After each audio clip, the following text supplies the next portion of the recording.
Greetings and bienvenue, Midnight Crew. Thank you for returning to this broadcast, and welcome to new viewers joining us for the first time. If you like a video, then feel free to subscribe. Some viewers may find the following video disturbing. Viewer discretion is advised. Creepy childhood experiences thread. Post things that you saw, heard of, or did as a child. Post people that you knew or knew of that were strange. Be fourth grade me. It's lunch. Sitting at the lunch table with friends. Happen to look up and see Britty. Britty has something wrong with her mentally. Britty is mobile and appears completely normal, but has these dead shark or doll eyes. She does not speak or make any noise, ever. She's constantly watched by a teacher's assistant. Britty and the teacher's assistant are waiting for Britty's lunch in the line. There is something of an exchange between Britty and the teacher's assistant. I'm too far away to hear. A moment of pause. Britty's head whips forward and catches the teacher's assistant's forearm in her mouth. She pulls her head back, and I see the teacher's assistant's skin stretch back, clutched in Britty's teeth. The skin snaps, blood everywhere. Britty steps back with the chunk of flesh in her mouth and watches with those coal black eyes as the teacher's assistant falls to her knees. Kids screaming. Teacher's assistant screaming. Britty just stands there with the skin hanging out of her mouth, watching. I tried to block out the event when I was a kid, but now it makes me deeply wonder. Might be a long story. I'll try to condense. I'm 11. I was a skinny, awkward kid who was shy in social interaction. My best friends at the time want to make a hidden hangout. We scope through the woods around where we live, large hills, tons of trails, mostly desolate of people. Go back for miles. My friends don't really like the outdoors so much, they're twitchy in it. Why'd you want to build a clubhouse out here again? It's getting to be around 8. I had lenient parents, plus I had an alibi. The other two bike back home. I choose to stay and relax. Sharpened a wooden sword. Yeah, I was the outdoorsy type. People walk around through the woods, leaving. 9:30 p.m., pitch black in the woods. Had headphones on. I even remember I was listening to DJ Shadow. A moan just destroys the ambiance instantly, through my headphones. Small Valley echoes the whole thing. Whatever it was, sounded close. Get on my bike. Headphones still in. Weird ambient music in uncomfortable woods. Even I was nervous. Hair stands up on end. Oh, it's just a pack of coyotes. They did intimidate me, though. I was 11, and they probably could have taken me on. But they booked it immediately. A good jolt, but I got out of there. Not a soul in the park, except for some cops. Dodge them, travel on home. Next day, they try to join me again. One takes us down a rich neighborhood. The cul-de-sac has a large hill that goes straight down to a highway. Thick, lush grass riding up to your chest. A lot of creepiness in just walking through here. No bikes. Just 3 of us. I'm the only one prepared. We can see where the train goes by, even farther past the highway. We look both ways, cross the road. Deer are heavy around here. They just seem to run at the snap of a twig, even the bucks. First time we've seen train tracks this close. Restricted zone, blah, blah, blah. Train passes by and we watch with interest. As it moves on, we march toward the thick brush at the end. Actually, it was bamboo. Why bamboo? Confusing, but we managed to get through it. Heard unfamiliar insect sounds in it. Getting through the bamboo, we reached our local river, a brown lick filled with bad chemicals from a factory upstream. We found this large dugout leading for miles, thick woods and large grass. More bamboo averting our vision. Hey, check this out. This tree's already got benches. Gigantic wooden benches made around the base of an even larger tree. Open thick ground for camping, but this is restricted. Oh wait, duh, I'm here. We explore. One turns on a portable radio. Rests on the benches, tries to find a station. We can hear it as we walk around. There's a canopy of trees. Bro, you're not gonna get a good signal. My friend notices a dumped ton of beer cans and trash littered at the base of a rusty refrigerator, with shotgun shells in it. He didn't want to open it. I couldn't open it.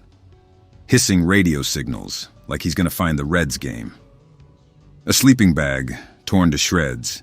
Torn in half, actually. We skip rocks on the water. We wave to boaters.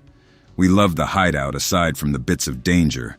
Our plan to place a camp down here is assured. Head on out. Train coming. Sun setting, we cross through the bamboo. Head toward the highway. We all stand still. We hear what sounds like hushed grunts coming from behind us. The bamboo. They stop as we turn. I throw a rock into it. The others are freaked. It's most likely animals. Rock swings through the vines. We don't hear anything. Nothing happens for a slow 10 seconds. Train whistles loudly. It keeps the other side separated. Told you guys, let's just get some food. Long hike up the hill. Felt like an hour just to get up the incline. Finally make it back to our bikes. Next day. Flashlight, radio, sleeping bag, tent, sword. Check. Great. All of them are my stuff. My friends don't bring anything of their own. They remain assholes even today. No friends of mine no more. They at least opt to help carry some of it down the hill. 5 minutes to get down, a millennium to get up. Alibi? Sleepover. Tough to hold a family-sized tent over your head while jumping guardrails undetected. Train goes by. We learn not to be seen, else they might signal we're here. No sounds the whole afternoon. The woods have ceased to be. Listen to the Reds game on WLW. There's a concert on the other side of the river, having fun and shooting off fireworks. As the sun sets, of course. The other two are really tense. As we set up the green tent inside the tall grass. The atmosphere's thick, and it's got an ominous presence. Bullshit. Are you chickening out? Come on, let's just go home, all right? We didn't think this through and I need to study. I opt to stay. Solo. "Kay, bro, you do that." They head up the mountain. I chill at the river's edge. I noticed things that now stood out more than usual. Cut marks into the benches. A fireplace way down to the old house at the end. No fauna whatsoever making any noise. Not even the insects from before. Head back, confused. Listening to the radio. As I notice the concert's fireworks getting brighter, the echoes are dying down. Party's over. It's 10:30 p.m. I soon find out that there's a bit of fog that appears when riverside at night. Turn off the radio and flashlight. I wonder if there's something odd going on here. Try to read a magazine, but I can't. Tension mounts the instant it becomes midnight. Branches start shaking. Fog rolls into the woods. Pretty thick, actually. Hairs are standing on end as I keep peering through the open slit in the tent. But nothing makes a sound. Snap. What the fuck, man? Oh, wait. It's the Coyote Bros, or at least they all look alike. They pass by silently. Devilishly silent. No wonder I thought I was deaf. Moan. I'm still stuck in my tent. I can only look out the front slit, and it's coming from the back. I'd risk it hearing the zipper. RFF. Yips of coyotes going wild. They run past the tent. A chuckle. I heard a chuckle. Ripe. A nasty pop. Creaking metal. Thump, thump, thump. Silence. Now I had common sense, but I thought being oblivious would strengthen my resolve to help me get past the initial fear. I was a reckless 11-year-old who thought he could handle the fright. I waited until 1 o'clock, the 3 minutes feeling like forever. I heard light barking yips, but the feeling was dead out there. It seemed too loud to be subtle enough to kill animals. It couldn't be nearby anymore. My wooden sword and flashlight. I stepped out to approach the tree. I saw now what I thought were cuts as tally marks. 22. The yips were closer now, but fading. Near the end of the brush heading to the old house was a carcass of a coyote. It was still alive, twitching, blood spatter underneath it. I shined the light upon the ground, barefoot, the size of my forearm, a blood trail. I followed it through the fog to the refrigerator. I aimed the flashlight. It was open, blood everywhere in it. beer cans with funnels on top of them. I began to panic. I packed up anything not bolted to the ground, knowing I'd have to leave my parents' tent behind. As I get ready to leave, the fog rolls out. Thump, thump, thump. No, no, no. Slam. Arf. Muffled sounds of the coyote. I knew where the little guy was going. It chuckled again and thumped away. 5 minutes later, coast seemed clear. Fog was lighter now, but a storm was starting. Winds turned strong. Everything started to feel like it was closing in on me. As I booked the hell out of there, I could see faint lights coming from the supposed-to-be abandoned house.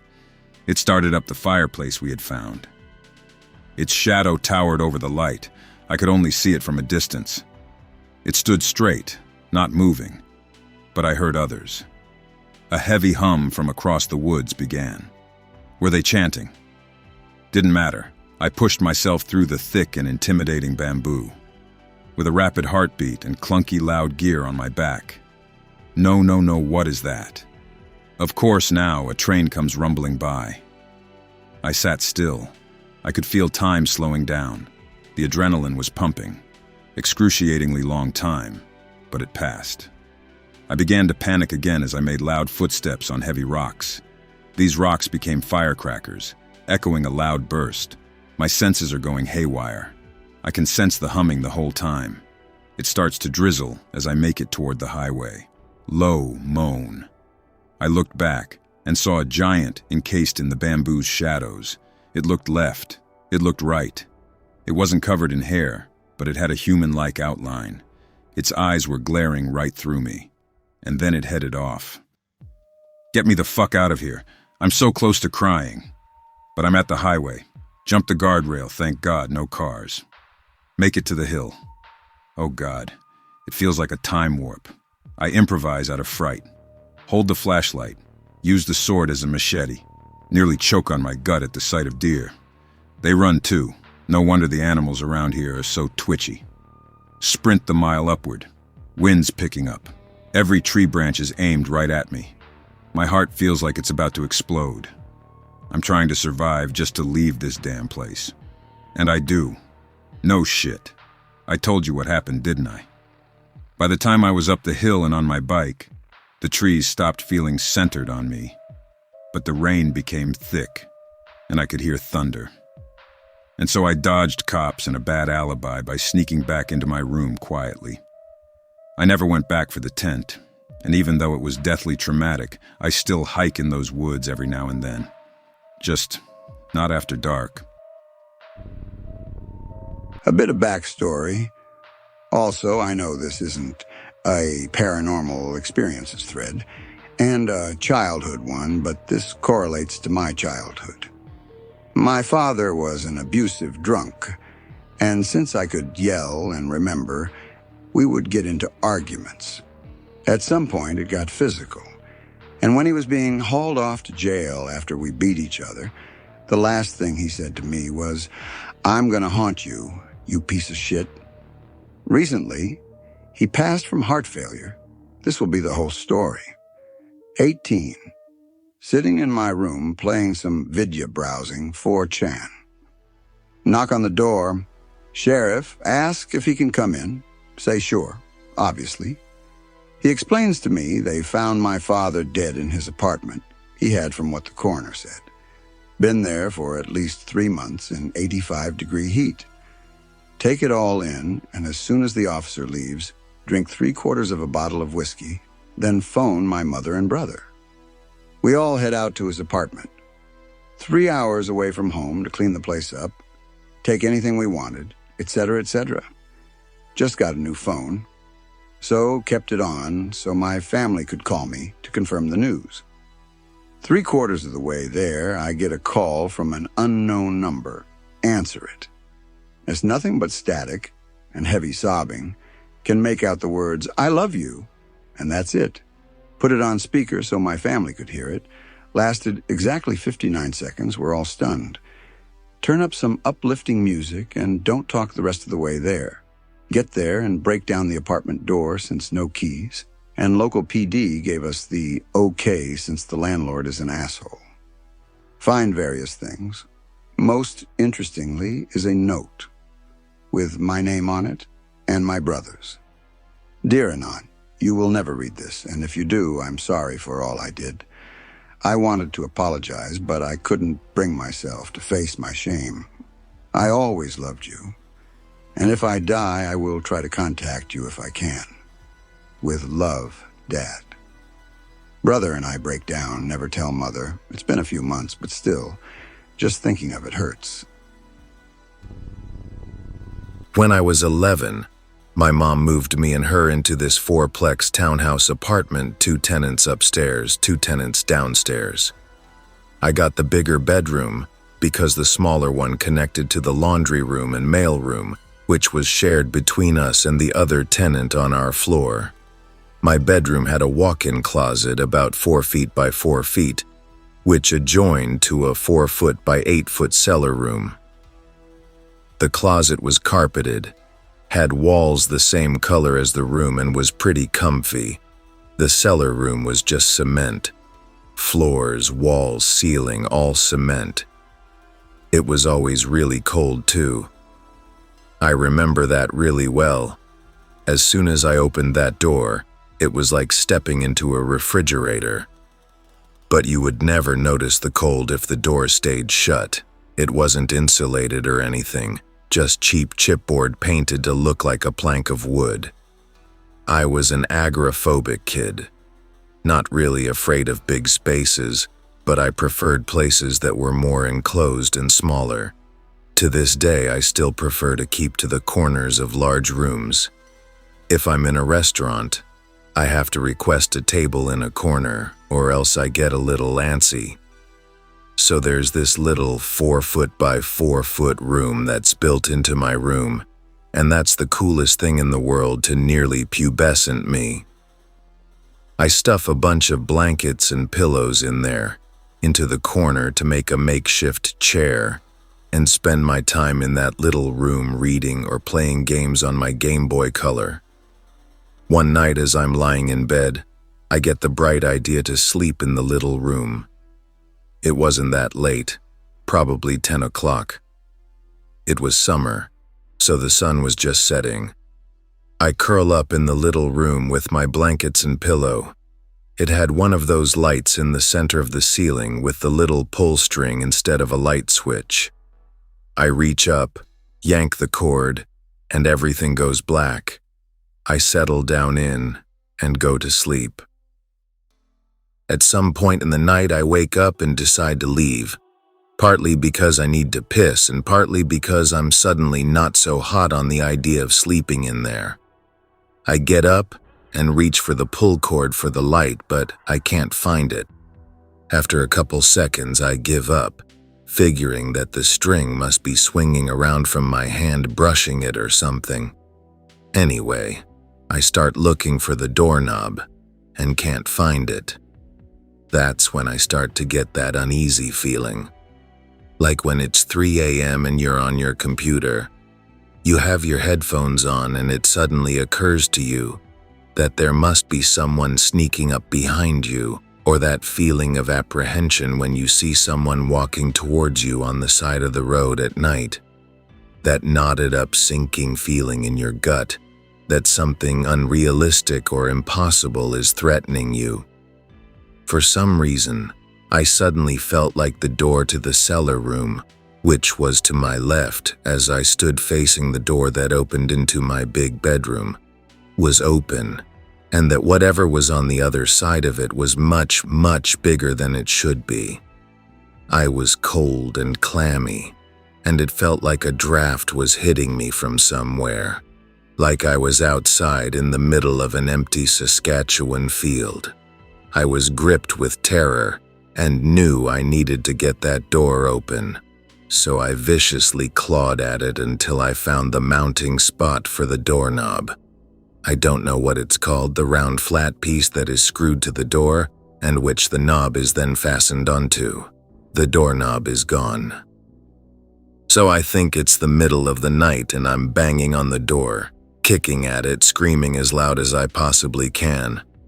Mom pulls the door open and I'm nearly blind. It's the middle of the day, with bright sunlight beaming through the windows directly at me. I get in deep shit for my stunt. The doorknob was apparently never missing, I just couldn't find it. That's what she tells me. And that's what I'll tell anyone who asks. But hand to God, when I was in there, the doorknob wasn't. We lived there for another 3 years. I never stored anything in that closet, or the cellar room it connected to. I always kept it shut. Once or twice a week, I would wake up and notice that the door had been opened. The first couple times I didn't think about it, but it slowly started bugging me more and more as it kept happening.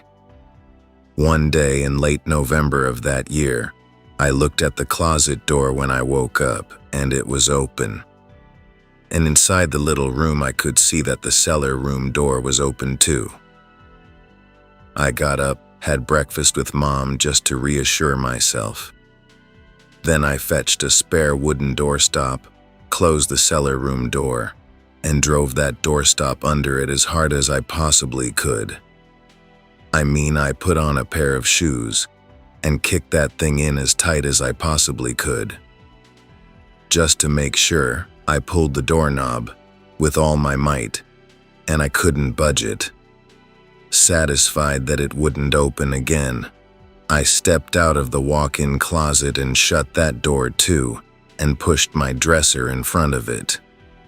Neither of those doors were ever opened again until after I moved away to live with my dad, nearly 3 years later. B10. Be an American Indian. Netting season. Minnesota. Red Lake. Getting ready. Putting nets in the boat and hitching up the boat. See a gray owl staring at us. Tribal traditions say a gray owl is a bad omen. Since he was assimilated and a Catholic, he doesn't believe in that tribal superstition anymore. Me, raised sort of a traditionalist, put out tobacco, a gift to the spirit for safety, rather a custom. Fast forward about an hour. Trolling back to shore. Crates of fish and some still in the net. Since the lake has sandbars and is both the shallowest and largest lake in Minnesota, frequent drop-offs. Hit an area with only 6 feet depth, about a half-mile out. See a large, maybe 8-foot-long black figure not far behind. I think it's a sturgeon, but remember thinking, why is it black? Swimming faster than a bat out of hell. At just that moment we hit another drop-off, maybe 16 feet deep. It disappears. Something hits the boat harder than hell. Almost fall off. Get a life jacket on pronto. Uncle looks around the boat, peeks over. The thing hits again. He falls out of the boat. Yells like a 10-year-old will. He just falls in and doesn't show up. No bubbles. Nothing else. I just lay in the boat traumatized. At the time I drifted from half a mile offshore to at least 1.5 miles. After 2 hours my dad and auntie show up in another boat. Where's your uncle? Still traumatized, says nothing. They drove me back to shore. Search party ensues. To this day, never found him. To this day, 32 years later, it still makes me wonder what was in that lake. Many say that the lake has an old tribal spirit, that when the Indians first came to Obashing, Minnesota somewhere around the early 1700s, they saw something similar and made songs about it. Some songs still exist, like before you go netting you're supposed to sing one, and its name is Lake Serpent, which is Zaaga'igan Manidoo. I have one. Info. I am 20 now. Live in Austria. Be in elementary school. Be 10 years old. Be in a big school founded by some rich man who donated a lot in the early 19th century. Gave shelter to homeless and orphans. His crypt is in the basement of an elementary school. Now if that isn't spooky, I don't know anymore. All right. Once a year all the kids go down there to look at the crypt and learn a bit about this guy. who was a saint, let me tell you that much. So we went down there, down a big circular staircase that divides the elementary from the special school. I don't know what to call it in English. It's where the kids with autism go. See a kid picking up some old newspapers from the ground behind the big glass door, which is odd since they have classes. And by the way, what does a kid do with garbage anyways? Feel odd because he had a weird look to him. Dressed weirdly, not like all the other 90s kids with Pokemon shirts and jean shorts, but more like a sort of coat and grown man haircut. Tell my friend, but he don't give a shit.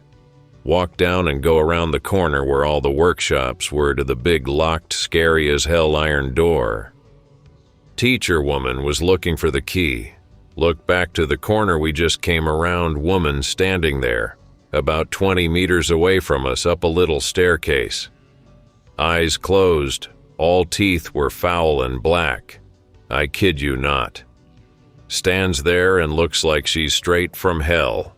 Has that weird shine around her, like she's glowing or something.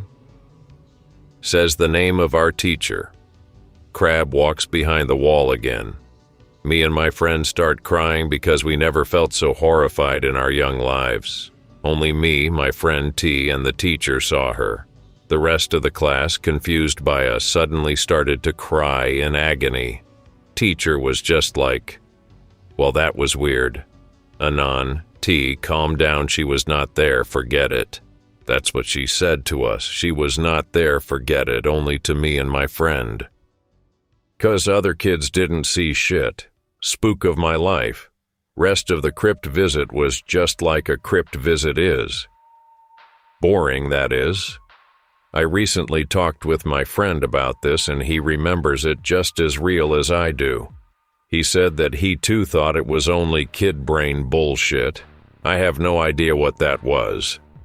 Teacher lady went blind sometime after we left her class and I think she's dead now.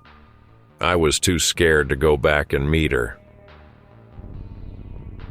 My dad used to bullshit me on everything. He told me fog was baby clouds that parent clouds pushed out of their bed at night, which is why it was present early in the morning. Then, when the sun came up, the parent clouds woke up, saw their baby cloud, and picked it up. Another was that the sky was blue because the aliens' operating system was blue screen of deathing. Be about 8. Dad has to put air in the tires. Ask why, how does he know, etc. He explains all the shit. All what happens when too full. He tells me it would explode. I panic. Had vivid nightmares that night of our van's tires exploding, completely destroying my dad. Be 26 now. Still have nightmares about that when I know I have to put air in my tires the next day. I always had some weird stuff happen at my house. I never thought it was haunted, but I felt like things sometimes came and went. Almost like my house was between 2 points that some things like to go between. Be up late sitting in the computer room. You 90s kids remember those. Tooling around on our awesome web TV. Dear God, forgive our lameness. Hear footsteps by the closed door down our long hallway. Assume it's parents or little bro. Keep hearing them. Watch, out of the corner of my eye, as occasionally shadows passed by like someone was walking. Finally got up and opened the door. Checked all rooms. No one was awake. Another night. Hear the TV on in Mom's room. It's now like 3 a.m. Ignore it, 'cause it's my mom's right to watch TV in the middle of the night. Finally go to get into bed. My room is across the hallway, and notice the noises still coming from her room. Sounds like an old TV show or people talking and laughing. Can't make out actual words or conversation bits. Realize she fell asleep, again, with her TV on. Open the door to the room to turn off the TV. All noises stop. Room is pitch black. I call to Mom and she wakes up. Ask her if she just turned the TV off for the night and she grumbles she turned it off around 9 or 10. close the door slowly, and sleep with the light on that night. I have one more that happened years ago. Wake up early to the sound of my mom's alarm clock going off. This is weird because I am usually a heavy sleeper, but I could hear it through 2 closed doors, so it was loud. Wait a little bit for Mom to turn it off. She doesn't. Get up and out of bed and shuffle to my door, across the hallway, and to her door. I open it, and in the darkness I can see a dark figure. My mom is what my brain says, sitting on the edge of the bed, back to the door. The alarm clock noise stops, and I realize that Mom has just gotten up and turned the alarm off. I start talking, "Oh, good. You're up. I heard the alarm from..." At this point, I stop because she has gotten up and started for the bathroom. I realize that it's not my mom, and it really has no discernible features other than human shape and shadowy appearance. It passes by a huge vanity mirror on the way to the bathroom area, blocks out the light from the hallway reflection when it walks by the mirror. This just really chilled me at the time. Pretty much disappears before it hits the open bathroom area. My heart is in my throat, and my ears are ringing from the silence since the alarm stopped. Suddenly the alarm blares back in, like it was emerging from far away. I just start calling for my mom to wake up. She gets up, apologizing for missing the alarm. I just turn back and go into my room. I don't mention it for many years. My mom freaks when I do mention it. My daughter, now only 5 months, stares into that corner when she's over, like she's transfixed by something over there. Kinda weirds me out. 8 or 9 years old. Live in a small rural town. Go with stepbrothers to this place run by a local church. Arcade games, pool tables, etc. It was just a place for kids to hang out, I guess. Eventually, stepbrothers get bored and decide to go play hide and seek around town. It's dark, and I'm afraid of getting lost or something, so I hang out at the Christian arcade place until they get back. A couple of hours pass. They never come back. I decide to walk home alone, even though I'm scared.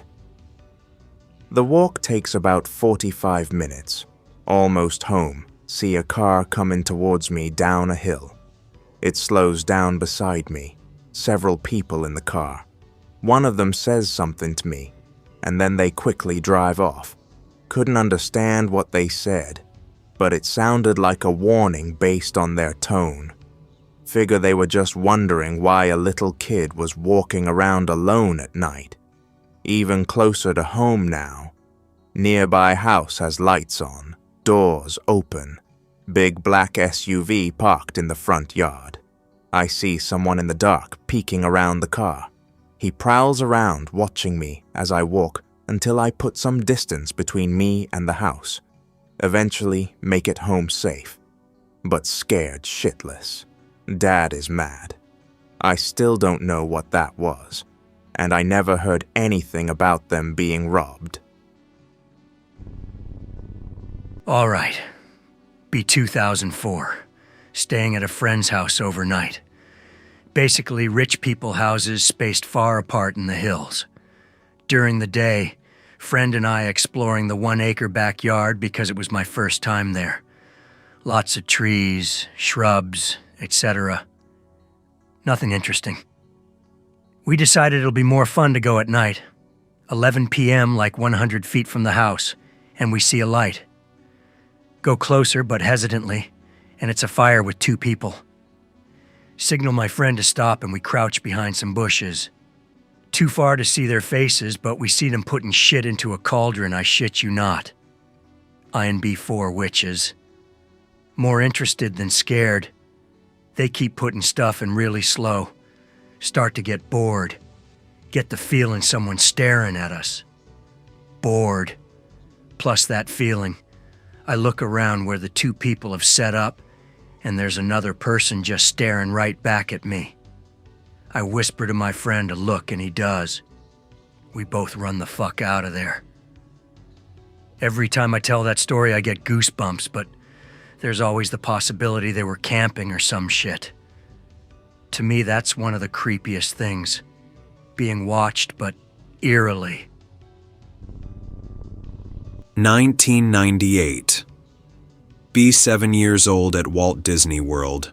Parents and siblings want to go on Space Mountain, but I'm too beta and can't handle it. Parents stick my oldest sister, 14 at the time, with me and tell us to go to the racetrack ride while they go on it. Sister is okay with this because she wants to do the racetrack ride anyway. Line for the racetrack ride serpentines 5 or 6 times before you're up at the front. I decide to be a little creep and sneak up to the front by crawling under the barricades. "Anon, come back here right now," my sister yells as I get ready to get in a car. Sit down in a red car. The track operator looks down at me, wondering why this little kid is in the car by themselves. The operator yells, "Where's your family at, kid?" An older kid, maybe a 15 or 16-year-old boy, I don't know, comes walking towards the car and tells the operator he's my big brother. Operator shrugs and lets him in. I still hear my sister yelling for me to come back when the dude turns to me in the car and says, "I'll pull you out of the car and stick your head under as I drive over it if you say a word." My face when I sat in total silence, scared out of my mind as this stranger laughed, smiled, and waved at random people. My face when everyone else must have thought I was just terrified of the ride. My face when 16 years later, I will never even look at pictures of that ride because of the weeks of nightmares I had afterwards. Background: father was raised Baptist but isn't observant. Mother is a witch. B8. Be in the backyard near sundown. See these weird little gray people in the garden. They're about 4 or 5 inches tall, 8 or 9 of them. Yell at them 'cause they're digging up radishes. Dad comes out as the things run away into the bush. Tell Dad what I saw and why I yelled. Dad says nothing, just goes into the house. Few minutes later, hear Dad and Mom arguing. Hear Dad say, "I told you to get rid of them. I don't want them around Anon." Mom says, "These aren't like the other ones, they're safe." Dad says, "The last ones killed the dog. Anon is smaller than the dog was. Get rid of them."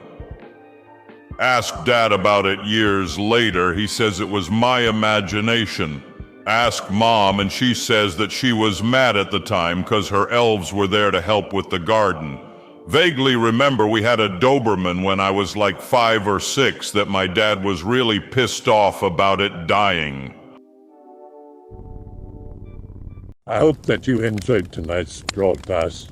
If you enjoyed tonight's story, then please subscribe to the channel as more Greentext will appear daily. A new broadcast will appear when the clock strikes midnight Central Time.